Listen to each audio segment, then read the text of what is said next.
पहले समय में उल्कामुख नाम का एक बुद्धिमान राजा था।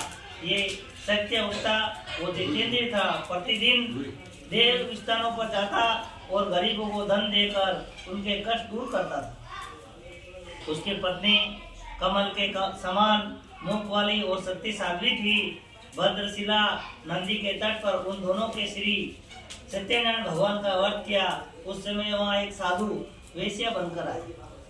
उसके पास व्यापार के लिए बहुत सा धन था। ये नाव को किनारे में ठहरा कर राजा के पास आया और राजा को व्रत करते हुए देखकर विनय ने उससे साथ पूछने लगा, हे राजन, भक्ति युक्त चिंत, ये आप क्या कर रहे हैं?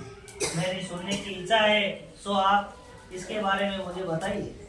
राजा बोला, हे साधु, अपने बांधवों के साथ पुत्रादि और प्राप्ति के लिए महाशक्तिमान सत्यनारायण भगवान का व्रत वे पूजन कर रहा हूँ। राजा के वचन सुनकर साधु आदर से बोला, हे राजन, मुझसे ये सब विज्ञान हो, मैं भी इस कथा अनुसार इस व्रत को करूँगा।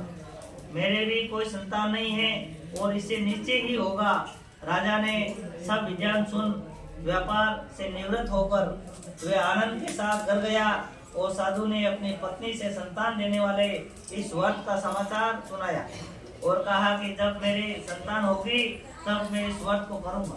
साधु ने ऐसे वचन अपनी पत्नी लीलावती से कहे। एक दिन उसकी पत्नी लीलावती पति के साथ आनंदित होकर संसारिक धर्म को प्रवृत्त होकर श्री सत्यनारायण भगवान की कृपा से गर्भवती हो गई तथा 10वें महीने में उसके एक सुंदर कन्या का जन्म हुआ। दिनों दिन वे इस तरह बढ़ने लगी जैसे शकुल पक्ष का चंद्रमा बढ़ता है। कन्या का नाम कलावती रखा गया। तब लीलावती ने मीठे शब्दों में अपने पति से कहा, जो आपने संकल्प किया था भगवान का व्रत करूंगा और आपने ये करिए। साधु बोला, हे प्रिय, कन्या के विवाह पर व्रत करूंगा। इस प्रकार उसकी पत्नी ने आश्वासन दे हुए नगर को गया। कलावती पितृगृह में वृद्धि को प्राप्त हो गई। साधु ने जब देखकर सखियों से साथ अपनी पुत्री को देखा तो तुरंत ही दूत को बुलाकर कहा, पुत्री के वास्ते कोई सुयोग्य वर देख कर लाओ। साधु की आज्ञा पाकर